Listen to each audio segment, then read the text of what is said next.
കെമിസ്ട്രിയുടെ first ചാപ്റ്ററിൻ്റെ അവസാനത്തെ ക്ലാസ്സിലേക്കാണ് നമ്മൾ കടക്കുക. ഹാലോ ആൽക്കെയിൻസ് ആൻഡ് ഹാലോ അറീൻസ് എന്ന ചാപ്റ്റർ. കഴിഞ്ഞ ക്ലാസ്സിൽ ചാപ്റ്റർ അവസാനിപ്പിക്കണം എന്ന് കരുതിയതാണ്,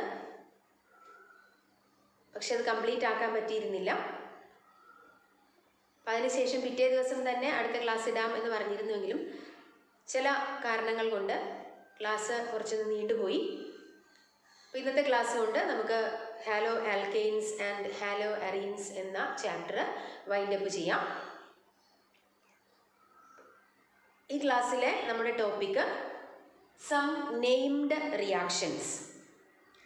ഹാലോ ആൽക്കെയിൻസും ഹാലോ അറീൻസും തരുന്ന ചില നെയിംഡ് റിയാക്ഷൻസ് ആണ് നമ്മൾ ഈ ക്ലാസ്സിൽ ഡിസ്കസ് ചെയ്യുക. അതുകൂടാതെ പോളി ഹാലോജൻ കോമ്പൗണ്ട്സ് എന്ന ഭാഗം കൂടി ഒന്ന് പറഞ്ഞു പോകുന്നുണ്ട്. ഇപ്പോൾ ഈ പറയുന്ന നെയിംഡ് റിയാക്ഷൻസ് നമ്മളുടെ ഫോക്കസ് പോയിന്റ്സിൽ ഉൾപ്പെടുത്തിയിട്ടില്ല, പക്ഷേ നെയിംഡ് റിയാക്ഷൻസിന് ഇമ്പോർട്ടൻസ് ഉള്ളത് കൊണ്ട് അതും കൂടി പറയുന്നു എന്നേ ഉള്ളൂ. അപ്പോൾ ഇത് ഫോക്കസ് പോയിന്റ്സിൽ ഈ നോട്ട്സ് ഉണ്ടാവില്ല. അപ്പോൾ നിങ്ങളത് ക്ലാസ്സിനോടൊപ്പം തന്നെ നിങ്ങളുടെ നോട്ട്ബുക്കിലേക്ക് എഴുതിയെടുക്കണം. ഓക്കെ, ഹാലോ ആൽക്കെയിൻസും ഹാലോ അറീൻസും തരുന്ന റിയാക്ഷൻസ്, നെയിംഡ് റിയാക്ഷൻസ്, പേരുള്ള റിയാക്ഷൻസ് മാത്രം. അപ്പോൾ അതിൽ ഏറ്റവും പ്രധാനപ്പെട്ട ഒന്നാണ് വുഡ്സ് റിയാക്ഷൻ. ഇത് നമ്മൾ ഫസ്റ്റ് ഇയറിൽ പഠിച്ചിട്ടുള്ളതാണ്. ഹയർ ആൽക്കെയിൻസിൻ്റെ പ്രിപ്പറേഷന് വേണ്ടി ഉപയോഗിക്കുന്ന ഒരു റിയാക്ഷനാണ് Wurtz reaction. Alkanes, carbon carbon single bond മാത്രമുള്ള ഹൈഡ്രോ കാർബൺസ് ആണ് ആൽക്കെയിനുകൾ. അപ്പോൾ ഹയർ ആൽക്കെയിനുകളുടെ, കാർബൺ ആറ്റങ്ങളുടെ എണ്ണം കൂടിയ ഹയർ ആൽക്കെയിൻസിൻ്റെ പ്രിപ്പറേഷന് വേണ്ടിയാണ് ഈ റിയാക്ഷൻ ഉപയോഗിക്കുക.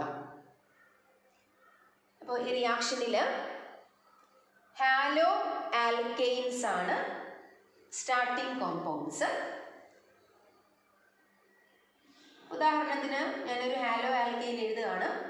CH3Br, bromomethane. Haloalkanes metallic സോഡിയവുമായിട്ട് റിയാക്ട് ചെയ്തു. ഞാനിവിടെ 2 ബ്രോമോ മീഥെയ്ൻ മോളിക്യൂൾസ് എഴുതിയിട്ടുണ്ട്. റിയാക്ഷൻ നടക്കുന്നത് ഈതർ സോൾവെന്റിന്റെ പ്രസൻസിലാണ്, ഡ്രൈ ഈതർ. ഇവിടെ നിങ്ങൾക്ക് പ്രോഡക്റ്റ് എഴുതാനുള്ള എളുപ്പത്തിന് വേണ്ടി ഞാനിങ്ങനെ കാണിക്കുകയാണ്. ഹാലോ ആൽക്കെയിൻസിൽ നിന്ന് ഹാലോജൻ സോഡിയത്തോടൊപ്പം ചേർന്ന് സോഡിയം ഹാലൈഡായിട്ട് മാറുന്നു. അതായത് ഇവിടെ ബ്രോമിനാണ് നമ്മുടെ ഹാലോജൻ. അപ്പോൾ ഇത് NaBr ആയിട്ട് മാറുന്നു. അപ്പോൾ ഫൈനൽ പ്രോഡക്റ്റിൽ ആൽക്കൈൽ ഗ്രൂപ്പുകൾ തമ്മിലാണ് ബോണ്ട് ഫോർമേഷൻ നടക്കുക. ഇവിടെയുള്ള ആൽക്കൈൽ ഗ്രൂപ്പ് എന്ന് പറഞ്ഞാൽ കാർബൺ ഹൈഡ്രജൻ പാർട്ട്. ഇവിടെ ഉള്ളത് മീഥൈൽ ഗ്രൂപ്പാണ്, CH3 ഗ്രൂപ്പ്. അപ്പോൾ അതിൽ കാർബണിൻ്റെ വാലൻസിങ് കൊണ്ടാണ് ബ്രോമിൻ പോവുക. അപ്പോൾ ആൽക്കൈൽ ഗ്രൂപ്പുകളിലെ കാർബണുകൾ തമ്മിൽ സിംഗിൾ ബോണ്ട് ഫോം ചെയ്യുന്നു. So the product is CH3 single bond CH3 plus 2NaBr. നമുക്ക് കിട്ടുന്ന പ്രോഡക്റ്റ് ഈഥെയ്ൻ. നമ്മൾ ഫസ്റ്റ് ഇയറിൽ പഠിച്ചതാണിത്. Even number of carbon atoms ഉള്ള ആൽക്കെയിൻസിനെ മാത്രമേ, ആൽക്കെയിൻസിൻ്റെ പ്രിപ്പറേഷന് വേണ്ടിയാണ് നമ്മളിത് ഉപയോഗിക്കുക. Even number of carbon atoms ഉള്ള ആൽക്കെയിൻസിന് വേണ്ടിയിട്ട്. നമ്മൾ പഠിച്ചിട്ടുണ്ടത് odd number of carbon atoms ഉള്ള ആൽക്കെയിൻസ് പ്രിപ്പയർ ചെയ്യാൻ നമുക്ക് ഈ മെത്തേഡ് പ്രിഫർ ചെയ്യാൻ പറ്റില്ല. കാരണം odd number of carbon atoms ഉള്ള ആൽക്കെയിൻസ് കിട്ടണമെങ്കിൽ we have to take a mixture of halo alkanes. വ്യത്യസ്ത ഹാലോ ആൽക്കെയിനുകളെ എടുക്കേണ്ടി വരും. അപ്പോൾ വ്യത്യസ്ത ഹാലോ ആൽക്കെയിൻസിനെ മെറ്റാലിക് സോഡിയവുമായിട്ട് റിയാക്ട് ചെയ്യാൻ അനുവദിച്ചാൽ നമുക്ക് ഒന്നിലധികം ആൽക്കെയിനുകൾ പ്രോഡക്റ്റ് ആയിട്ട് കിട്ടും. We get a mixture of alkanes. Carbon ആറ്റങ്ങളുടെ എണ്ണത്തിൽ വലിയ വ്യത്യാസമില്ലാത്ത ഒരു മിക്സ്ചർ ഓഫ് ആൽക്കെയിൻസ് ആണ് നമുക്ക് കിട്ടുക. അപ്പോൾ ആ ആൽക്കെയിനുകളെ പരസ്പരം സെപ്പറേറ്റ് ചെയ്യാൻ ബുദ്ധിമുട്ടായതുകൊണ്ട് നമ്മൾ odd number of carbon atoms ഉള്ള ആൽക്കെയിൻസ് പ്രിപ്പയർ ചെയ്യാൻ വുഡ്സ് റിയാക്ഷൻ പ്രിഫർ ചെയ്യാറില്ല. അതൊക്കെ നമ്മൾ ഡീറ്റെയിൽഡ് ആയിട്ട് ഫസ്റ്റ് ഇയറിൽ എക്സാമ്പിൾ സഹിതം പഠിച്ചിട്ടുണ്ട്, വീണ്ടും അതിലേക്ക് പോകുന്നില്ല.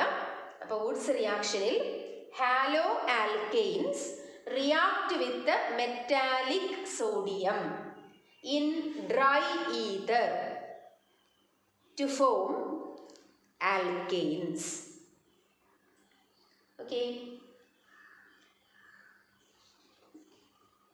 രണ്ടാമത്തെ named reaction Fittig reaction.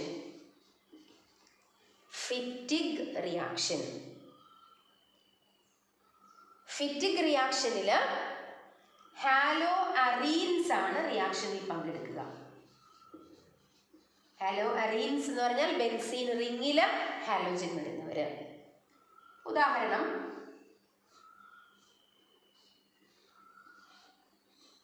Chlorobenzene,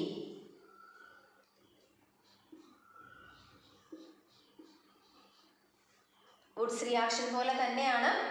Woods റിയാക്ഷനിൽ ഹാലോ ആൽക്കെയിൻസ് ആണ് റിയാക്ടന്റ് എങ്കിൽ ഫിറ്റിഗ് റിയാക്ഷനിൽ ഹാലോ അറീൻസ് ആണ് എന്ന വ്യത്യാസം മാത്രമേ ഉള്ളൂ.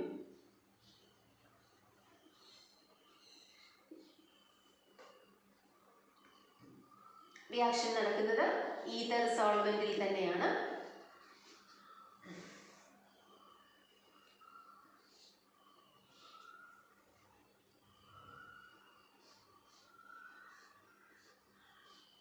ഇപ്പോൾ ഈ ഹാലോജൻ റിമൂവ് ചെയ്യപ്പെടുന്ന രണ്ട് കാർബൺസ്, ബെൻസീൻ റിങ്ങിലെ ഹാലോജൻ റിമൂവ് ചെയ്യപ്പെട്ട കാർബൺസ് തമ്മിൽ ബോണ്ട് ഫോം ചെയ്യുന്നു.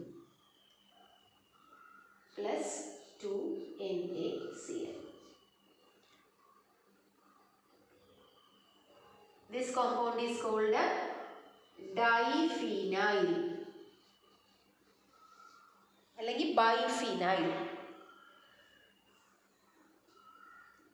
അപ്പോൾ ഹാലോ അറീനുകൾ മെറ്റാലിക് സോഡിയവുമായിട്ട് റിയാക്ട് ചെയ്യുന്നു in ether medium to form diaryls എന്ന് വേണമെങ്കിൽ പറയാം. അപ്പോൾ chlorobenzene reacts with metallic sodium in dry ether to form diphenyl. Diphenyl എന്നോ ബൈഫിനൈൽ എന്നോ വിളിക്കാം. അപ്പോൾ ഫിറ്റിഗ് റിയാക്ഷനിൽ ഒരു എക്സാമ്പിൾ ആയിട്ട് എഴുതിയാൽ മതി. Chlorobenzene reacts with the metallic sodium in dry ether to form diphenyl.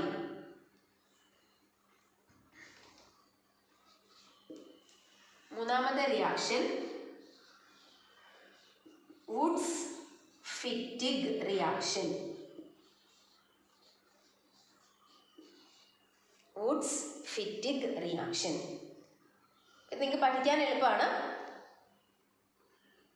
Woods Fittig റിയാക്ഷനിൽ ഹാലോ ആൽക്കെയിനും ഹാലോ അറീനും മെറ്റാലിക് സോഡിയവുമായിട്ട് റിയാക്ട് ചെയ്യുന്നു. വുഡ്സ് റിയാക്ഷനിൽ നമ്മൾ കണ്ടു ഹാലോ ആൽക്കെയിൻസ് മാത്രം മെറ്റാലിക് സോഡിയവുമായിട്ട് റിയാക്ട് ചെയ്യുന്നു. ഫിറ്റിഗ് റിയാക്ഷനിൽ ഹാലോ അറീൻസ് മാത്രം മെറ്റാലിക് സോഡിയവുമായിട്ട് റിയാക്ട് ചെയ്യുന്നു. ഇനി വുഡ്സ് ഫിറ്റിഗിൽ a mixture of hello alkane and hello അറീൻ reacts with metallic sodium. നമുക്കൊന്ന് ഒരു എക്സാമ്പിൾ എഴുതി നോക്കാം. വുഡ്സ് റിയാക്ഷനിൽ നമ്മൾ എടുക്കുന്നത് ഹാലോ ആൽക്കെയിൻ ആണ്. അപ്പം ഞാൻ എന്താ ബ്രോമോ മീതെയിൻ എടുത്തു.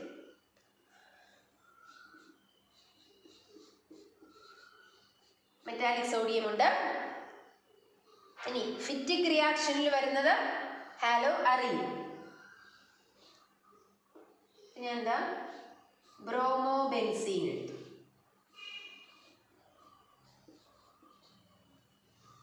അപ്പോൾ ഒരു ഹാലോ ആൽക്കെയിൻ ഉണ്ട്, ഒരു ഹാലോ അറീൻ ഉണ്ട്. റിയാക്ട് ചെയ്യുന്നത് മെറ്റാലിക് സോഡിയവുമായിട്ടാണ്. മീഡിയം ഡ്രൈ ഈതർ ആണ്. അപ്പോൾ ഈ ആദ്യത്തെ 2 റിയാക്ഷനിൽ പ്രോഡക്റ്റ് എഴുതിയത് നിങ്ങൾക്ക് മനസ്സിലായിട്ടുണ്ടെങ്കിൽ ഇത് നിങ്ങൾക്ക് തനിയെ എഴുതാം. നിങ്ങൾ സ്വയം ഒന്ന് എഴുതി നോക്കിക്കേ.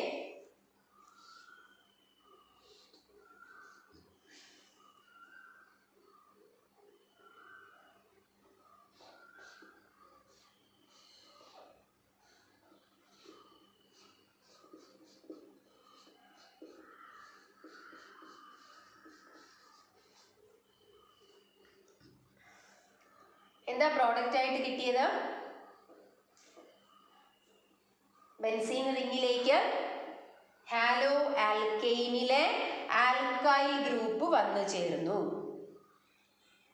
ഇവിടെ ഹാലോ ആൽക്കെയിനിലെ ആൽക്കൈൽ ഗ്രൂപ്പ് എന്ന് പറയുന്നത് മീഥൈൽ ഗ്രൂപ്പ് ആയിരുന്നു. അപ്പോൾ ബെൻസീൻ റിങ്ങിലേക്ക് മീഥൈൽ ഗ്രൂപ്പാണ് ഈ റിയാക്ഷനിൽ വന്നത്. അപ്പോൾ പ്രോഡക്റ്റിന്റെ പേര് ടൊളുവീൻ അല്ലെങ്കിൽ മീഥൈൽ ബെൻസീൻ. അപ്പോൾ ഹാലോ അറീനും ഹാലോ ആൽക്കെയിനും കൂടി മെറ്റാലിക് സോഡിയവുമായിട്ട് റിയാക്ട് ചെയ്താൽ ഹാലോ ആൽക്കെയിനിലെ ആൽക്കൈൽ ഗ്രൂപ്പ് ബെൻസീൻ റിങ്ങിലേക്ക് വന്നു ചേരുന്നു. So we get alkyl benzenes. Benzene റിങ്ങിൽ ആൽക്കൈൽ ഗ്രൂപ്പ് വരുന്ന കോമ്പൗണ്ട്സ് ആണ് ആൽക്കൈൽ ബെൻസീൻസ്. ഹാലോ ആൽക്കെയിനിൽ ഏത് ആൽക്കൈൽ ഗ്രൂപ്പ് ആണോ അതായിരിക്കും ബെൻസീൻ റിങ്ങിലേക്ക് വരിക. മീഥൈൽ ഗ്രൂപ്പ് ആണെങ്കിൽ മീഥൈൽ ബെൻസീൻ കിട്ടും, ഈഥൈൽ ഗ്രൂപ്പ് ആണെങ്കിൽ ഈഥൈൽ ബെൻസീൻ കിട്ടും, എക്സെട്ര. അപ്പോൾ വുഡ്സ് ഫിറ്റിക് റിയാക്ഷനിൽ a mixture of hello alkane and hello arene reacts with the metallic sodium in dry ether to form alkyl benzenes.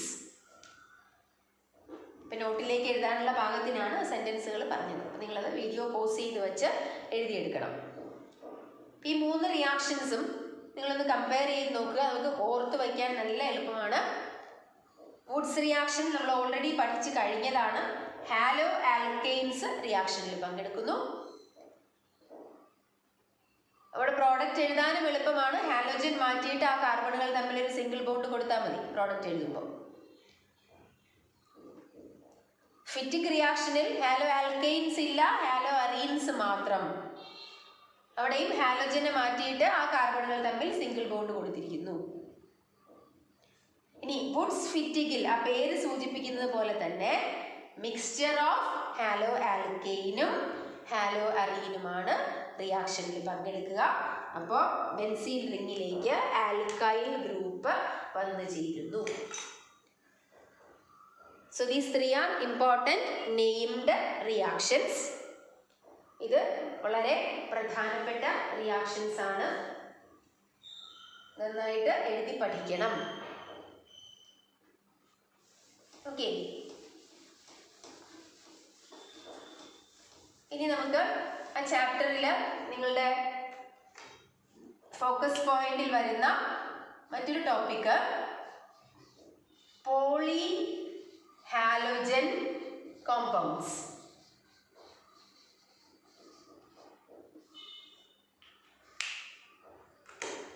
Poly halogen ആ വാക്കിൽ നിന്ന് തന്നെ നമുക്ക് പറയാമല്ലോ. എന്താ ഈ പോളി ഹാലോജൻ എന്ന് പറഞ്ഞാൽ?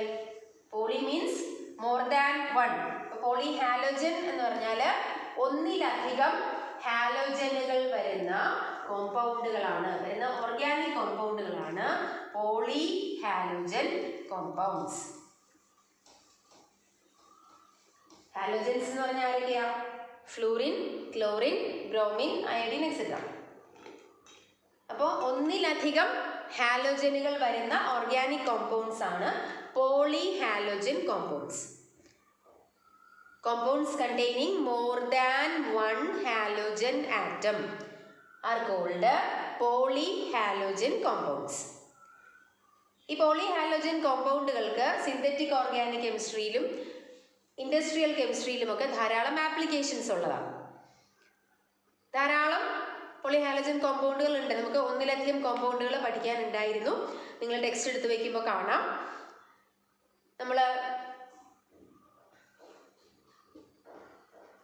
CH2Cl2, ഡൈക്ലോറോമീഥൈൻ, CHCl3, ട്രൈക്ലോറോമീഥൈൻ, CCl4, carbon tetrachloride. Then ഫ്രിയോൺസ്. ഫ്രിയോൺസ് എന്ന് പറഞ്ഞാൽ നമുക്കറിയാം റെഫ്രിജറൻറ്റുകളായിട്ട് ഉപയോഗിക്കുന്ന, AC-യിലൊക്കെ ഉപയോഗിക്കുന്ന കോമ്പൗണ്ടുകളാണ് ഫ്രിയോൺസ്.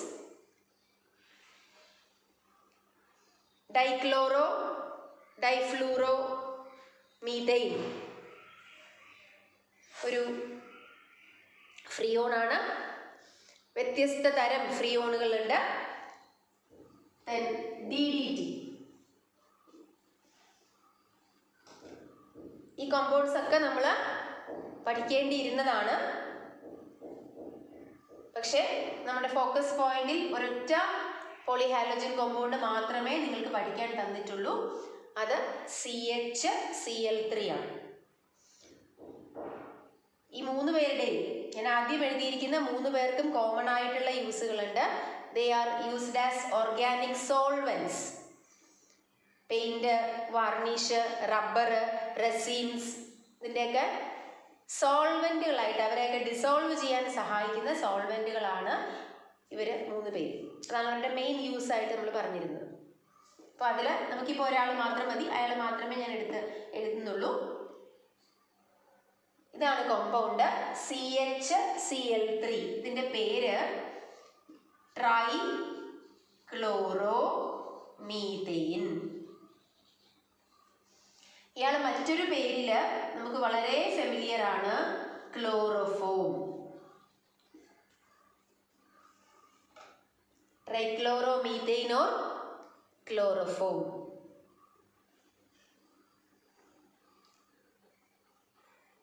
ക്ലോറോഫോം എന്ന് പറയുന്നത് ആദ്യകാലങ്ങളിൽ ഒരു അനസ്തെറ്റിക് ആയിട്ട് ഉപയോഗിച്ചിരുന്നതാണ്. നമ്മൾ ഓപ്പറേഷനൊക്കെ ചെയ്യുന്ന സമയത്ത്, സർജറികളുടെ സമയത്ത് വേദന ഇല്ലാതാക്കാൻ വേണ്ടി, ബോധം കെടുത്താൻ വേണ്ടി ഒരു ജനറൽ അനസ്തെറ്റിക് ആയിട്ട് ഉപയോഗിച്ചിരുന്ന കോമ്പൗണ്ടാണ് ക്ലോറോഫോം. ഒരു ലിക്വിഡാണ്. പക്ഷെ ഇത് സെൻട്രൽ നെർവസ് സിസ്റ്റത്തെയാണ് എഫക്റ്റ് ചെയ്തിരുന്നത്. അതിന് ചില സൈഡ് ഇഫക്റ്റുകളൊക്കെ ഉണ്ടായിരുന്നത് കൊണ്ട് നമ്മൾ പിന്നീട് ക്ലോറോഫോമിനെ ഒഴിവാക്കി താരതമ്യേന അപകടം കുറഞ്ഞ മറ്റു മാർഗങ്ങളിലേക്ക് നമ്മൾ പോയി. പക്ഷെ ആദ്യത്തെ അനസ്തെറ്റിക് ക്ലോറോഫോമാണ്. അത് കൂടിയ അളവിൽ നമ്മളത് ഇൻഹെയിൽ ചെയ്യാനിടയായാൽ നമുക്ക് ഡിസീനസ് അല്ലെങ്കിൽ ഫറ്റീഗ്, ഹെഡേക്ക് ഒക്കെ ഉണ്ടാവാം. നമ്മുടെ സെൻട്രൽ നെർവസ് സിസ്റ്റത്തെയാണത് എഫക്റ്റ് ചെയ്യുക. കൂടിയ അളവിൽ ക്ലോറോഫോം എക്സ്പോഷർ ഉണ്ടായാൽ, കൂടുതൽ സമയത്തേക്ക് കൂടിയ അളവിൽ നമ്മൾ ഇൻഹെയിൽ ചെയ്യാനിടയായാൽ അത് നമ്മുടെ ലിവറിനെ എഫക്റ്റ് ചെയ്യാൻ പറ്റുന്ന ഒരു കോമ്പൗണ്ടാണ്. ഈ കോമ്പൗണ്ടിൻ്റെ ഏറ്റവും വലിയ പ്രത്യേകത, ഇത് വളരെ എളുപ്പത്തിൽ സൺലൈറ്റിൻ്റെ പ്രസൻസിൽ റിയാക്ട് ചെയ്യും, ഡീകമ്പോസ് ചെയ്യും. Chloroform reacts with the atmospheric oxygen in presence of sunlight. എന്നിട്ട് ഈ കോമ്പൗണ്ട് ഡീകമ്പോസ് ചെയ്ത് COCl2 is carbonyl chloride, or it is also known as phosgene.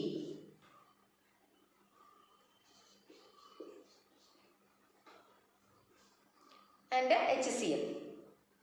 അപ്പോൾ in presence of atmospheric oxygen and sunlight, chloroform decomposes to a poisonous gas called carbonyl chloride or phosgene. ഇതൊരു extremely poisonous gas ആണ്. നമ്മളുടെ first world വാറിൻ്റെ സമയത്ത് chemical വെപ്പണായിട്ട് ഉപയോഗിച്ചിരുന്ന ഒരു ഗ്യാസാണ്. ഒരുപാട് പേരെ ഒറ്റയടിക്ക് കൊല്ലാൻ സഹായിക്കുന്ന ഒരു ഗ്യാസ് ആയിരുന്നു ഇത്. ഫസ്റ്റ് വേൾഡ് വാറിൻ്റെ സമയത്ത് നമ്മുടെ ആറ്റം ബോംബൊന്നും കണ്ടുപിടിച്ചിട്ടില്ലായിരുന്നു. അപ്പോൾ കെമിക്കൽ വെപ്പൺസ് ആണ് ഉപയോഗിച്ചിരുന്നത്. അതിനൊരു എക്സാമ്പിളാണ് ഫോസ്ജീൻ അഥവാ കാർബണൈൽ ക്ലോറൈഡ്. അപ്പോൾ ഈ ഡീകമ്പോസിഷൻ ഒഴിവാക്കാൻ വേണ്ടി ക്ലോറോഫോമിനെ നമ്മൾ എല്ലായ്പ്പോഴും ഡാർക്ക് കളേർഡ് ഗ്ലാസ് ബോട്ടിൽസിലാണ് സൂക്ഷിക്കുക. പ്ലാസ്റ്റിക് ബോട്ടിൽസിലോ അല്ലെങ്കിൽ ട്രാൻസ്പെയറൻ്റ് ആയ ബോട്ടിൽസിലോ നമ്മൾ സൂക്ഷിക്കാറില്ല. ഇരുണ്ട ഗ്ലാസ് ബോട്ടിലുകളിലാണ് ക്ലോറോഫോമിനെ സൂക്ഷിക്കുക, to avoid contact with sunlight. മാത്രമല്ല ആ കുപ്പിയുടെ അറ്റം വരെ, അതിൻ്റെ ബ്രിം വരെ ഫില്ല് ചെയ്ത് എയർ ടൈറ്റ് ആയിട്ട് അടച്ചാണ് സൂക്ഷിക്കുക. ചെറിയ അളവ്, ഒരു 0.6 to 1% ആൽക്കഹോളും കൂടി ഇതിൻ്റെ കൂടെ ചേർത്ത് വെക്കാറുണ്ട്. അങ്ങനെ ആൽക്കഹോൾ ചേർത്ത് വെക്കുന്നതിൻ്റെ ഉദ്ദേശം, അഥവാ കുറച്ച് കാർബണൈൽ ക്ലോറൈഡ് ഫോം ചെയ്താലും അതിനെ ആൽക്കഹോളിന് ഡൈ ഈഥൈൽ കാർബണേറ്റ് എന്ന നോൺ പോയിസണസ് കോമ്പൗണ്ടാക്കി മാറ്റാൻ കഴിയും. അപ്പോൾ ഫോസ്ജീൻ്റെ ഫോർമേഷൻ ഒഴിവാക്കാൻ വേണ്ടി, സൺലൈറ്റിൻ്റെ എക്സ്പോഷർ ഒഴിവാക്കാൻ വേണ്ടിയാണ് നമ്മൾ ക്ലോറോഫോമിനെ ഡാർക്ക് കളേർഡ് ഗ്ലാസ് ബോട്ടിൽസിൽ സൂക്ഷിക്കുക. ഒപ്പം ചെറിയ അളവ് ആൽക്കഹോൾ അതിനകത്ത് ചേർത്ത് വെക്കുന്നു. ആൽക്കഹോൾ ചേർത്ത് വെക്കുന്നതിൻ്റെ ഉദ്ദേശ്യം, ഇൻ കേസ് കാർബണൈൽ ക്ലോറൈഡ് ഉണ്ടായാൽ അതിനെ ഈ ഡൈ ഈഥൈൽ കാർബണേറ്റ് എന്ന് പറയുന്ന നോൺ പോയിസണസ് കോമ്പൗണ്ടാക്കി മാറ്റാൻ ആൽക്കഹോൾ സഹായിക്കുന്നു.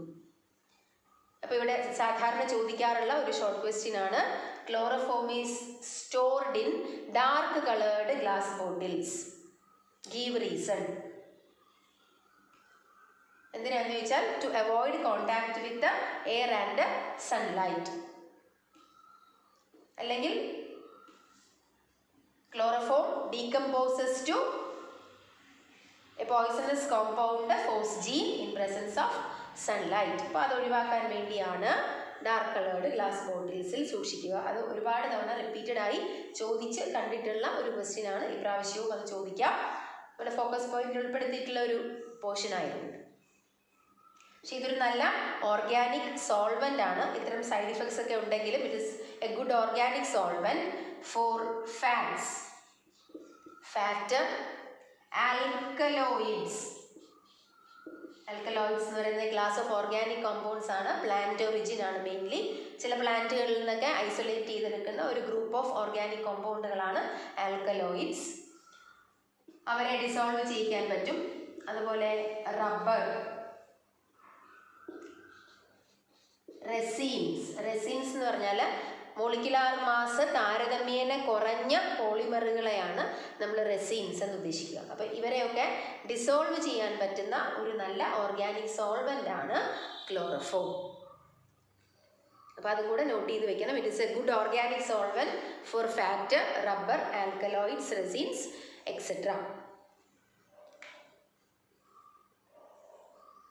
അപ്പോൾ അത്രയുമാണ് ഫോക്കസ് പോയിന്റിൽ നമുക്ക് പോളിഹാലജൻ കോമ്പൗണ്ട്സിനെ പറ്റി ഉൾപ്പെടുത്തിയിട്ടുള്ളത്. ബാക്കി ഈ കോമ്പൗണ്ട്സ് ഒക്കെ ഉണ്ടായിരുന്നു എന്ന് ഞാനൊന്ന് ആദ്യമേ പറഞ്ഞു. ഇതിൽ ഈ കോമ്പൗണ്ടുകളൊക്കെ നല്ല ഓർഗാനിക് സോൾവെൻറ്റ്സ് ആണ്. ഫ്രിയോൺസ് റെഫ്രിജറൻ്റ് ആയിട്ട് ഉപയോഗിക്കുന്നു. DDT നമ്മൾ നമുക്ക് പരിചയമുള്ള ഒരു പേരാണ് DDT. DDTയുടെ full form dichloro diphenyl trichloro ethane. Dichloro diphenyl trichloro ethane. അതിൻ്റെ സ്ട്രക്ചർ ഒന്നും വേണ്ട, നമുക്ക് ഫോക്കസ് പോയിന്റിൽ ഉൾപ്പെടുത്താത്തത് കൊണ്ട് സ്ട്രക്ചറിലേക്കൊന്നും നമ്മൾ പോകുന്നില്ല. It is used as an insecticide. ഇൻസെക്ടിസൈഡായിട്ടാണ് DDT ഉപയോഗിക്കുക. ഓക്കെ, അപ്പോൾ ചാപ്റ്ററിൻ്റെ അവസാനത്തിലേക്ക് നമ്മൾ എത്തിയിരിക്കുന്നു. Halo alkanes and hello arenes. നന്നായിട്ട് റിയാക്ഷൻസ് എഴുതി തന്നെ പഠിക്കണം. ക്വസ്റ്റ്യൻസ് സെൻഡ് ചെയ്ത് തരാം, പോസ്റ്റ് ചെയ്ത് തരാം. ചാപ്റ്ററിൽ നിന്ന് പ്രധാനമായിട്ട് ചോദിക്കുന്ന ക്വസ്റ്റ്യൻസ് ഒക്കെ നമുക്കൊന്ന് സ്വയം നിങ്ങളുടെ നോട്ട്ബുക്കിലേക്ക് എഴുതി നോക്കണം. ചിലപ്പോൾ റിയാക്ഷൻ കംപ്ലീറ്റ് ചെയ്യാനായിട്ട്, സാധാരണ നമ്മൾ ഓർഗാനിക് കെമിസ്ട്രിയിൽ അങ്ങനെയാണല്ലോ, നമ്മൾ ഫസ്റ്റ് ഇയറിൽ നിങ്ങൾ കണ്ടതാണ് പരീക്ഷയ്ക്ക്. റിയാക്ഷൻസ് കംപ്ലീറ്റ് ചെയ്യാൻ ചോദിക്കാം. അല്ലെങ്കിൽ റിയാക്റ്റൻറ്റും പ്രോഡക്റ്റും തന്നിട്ട് റിയേജൻറ്റ് ഏതാണെന്ന് ചോദിക്കാം. അല്ലെങ്കിൽ ഒരു റിയാക്ഷൻ തന്നിട്ട് അതിൻ്റെ പേര് എഴുതാൻ ചോദിക്കാം. അത് കൂടാതെ നമ്മുടെ ഈ ചാപ്റ്ററിൽ ധാരാളം നെയിംഡ് റിയാക്ഷൻസ് നമ്മൾ പഠിച്ചിരുന്നു. തുടക്കം മുതലേ നമ്മൾ നെയിംഡ് റിയാക്ഷൻസ് കണ്ടിരുന്നു. സാൻമേയേഴ്സ് റിയാക്ഷൻ, ഗട്ടർമാൻ റിയാക്ഷൻ. സാൻമേയേഴ്സ് റിയാക്ഷനൊക്കെ ഒരുപാട് തവണ റിപ്പീറ്റഡ് ആയിട്ട് ചോദിച്ചിട്ടുള്ളതാണ്, അത് നോക്കി പഠിക്കണം. അതുപോലെ SN1 SN2 മെക്കാനിസങ്ങൾ കമ്പയർ ചെയ്യാനും എന്തായാലും ഉറപ്പായിട്ട് ചോദിക്കും എന്ന് നമുക്ക് പ്രതീക്ഷിക്കാവുന്ന ഒരു ക്വസ്റ്റ്യൻ ആണ് comparison of SN1 and SN2 reactions. അപ്പോൾ അത് നന്നായിട്ട് പഠിച്ച് എഴുതി തന്നെ മനസ്സിൽ ഉറപ്പിക്കുക. ഞാൻ ആദ്യം പറഞ്ഞതുപോലെ ഓർഗാനിക് കെമിസ്ട്രി തുടങ്ങിയിട്ടേ ഉള്ളൂ നമ്മൾ. അപ്പോൾ നെയിംഡ് റിയാക്ഷൻസ് എല്ലാം സെപ്പറേറ്റ് ആയിട്ട് എഴുതി വച്ച് പഠിക്കണം. ഇടയ്ക്കിടയ്ക്ക് അതിനെ ഒന്ന് എടുത്ത് നോക്കി ഓർമ്മ പുതുക്കണം. എങ്കിൽ മാത്രമേ നമുക്ക് പരീക്ഷയ്ക്ക് ഓർത്തിരിക്കുകയുള്ളൂ. ഇനി അധികം സമയമൊന്നും പരീക്ഷയ്ക്കില്ല. അപ്പോൾ ആദ്യമേ ഞാൻ പറഞ്ഞിരുന്നു, അന്നന്ന് പഠിക്കുമ്പോൾ തന്നെ ഏതെങ്കിലും ഒരു നെയിംഡ് റിയാക്ഷൻ ഉണ്ടെങ്കിൽ അതിനെ ഒരു സെപ്പറേറ്റ് പേപ്പറിൽ എഴുതി വെക്കുക. അപ്പോൾ താഴെ വരുന്ന പുതിയതായിട്ട് വരുന്ന നെയിംഡ് റിയാക്ഷൻസ് ഒക്കെ അതിനോടൊപ്പം ആഡ് ചെയ്ത് പോവാം. എന്നിട്ട് അത് എവിടെയെങ്കിലും നിങ്ങൾക്ക് എളുപ്പത്തിൽ നിങ്ങൾ പഠിക്കുമ്പോൾ അല്ലെങ്കിൽ മിക്കവാറും നിങ്ങൾക്ക് കാണാൻ സാധ്യതയുള്ള സ്ഥലത്ത് അതിനെ ഒട്ടിച്ചു വയ്ക്കുകയോ ഒക്കെ ചെയ്യുക. അപ്പോൾ നമുക്ക് എപ്പോഴും അതിനൊന്ന് കാണാനും ഓർമ്മ പുതുക്കാനും പറ്റും. അങ്ങനെ മാത്രമേ നമുക്ക് നെയിംഡ് റിയാക്ഷൻസിനെ നമ്മുടെ ഓർമ്മയിലേക്ക് കൊണ്ടുവരാൻ പറ്റുള്ളൂ. ആ പേര് കേൾക്കുമ്പോൾ തന്നെ നമ്മുടെ മനസ്സിലേക്ക് ആ റിയാക്ഷൻ വരണം. അത്രയും ഫെമിലിയർ ആവണം ഓരോ നെയിംഡ് റിയാക്ഷൻസും. അപ്പോൾ ചാപ്റ്ററിൻ്റെ ഒരു ടെസ്റ്റ് പേപ്പർ ശനിയാഴ്ച ഉണ്ടാവും. അപ്പോൾ അതിനുവേണ്ടി പ്രിപ്പയർ ചെയ്ത് തുടങ്ങുക. എന്തെങ്കിലും സംശയങ്ങളുണ്ടെങ്കിൽ അത് വേഗം തന്നെ ക്ലിയർ ചെയ്യുക. വീണ്ടും പറയാണ്, എഴുതി തന്നെ ഓർഗാനിക് റിയാക്ഷൻസ് പഠിക്കണം. ഓക്കെ, അപ്പോൾ ഓർഗാനിക് കെമിസ്ട്രിയുടെ ആദ്യത്തെ ചാപ്റ്റർ ഇവിടെ കഴിയുകയാണ്. രണ്ടാമത്തെ ചാപ്റ്റർ OH ഫങ്ഷണൽ ഗ്രൂപ്പ് വരുന്ന കോമ്പൗണ്ടുകളാണ്. ആൽക്കഹോൾസ്, ഫീനോൾസ്, ഈതേഴ്സ് എന്ന് പറയുന്ന ചാപ്റ്ററാണ്. ആ ചാപ്റ്റർ എടുക്കുന്നത് രാജശ്രീ ടീച്ചറാണ്. അത് നാളെ മുതൽ ആ ചാപ്റ്റർ തുടങ്ങുന്നതാണ്. Okay, thank U.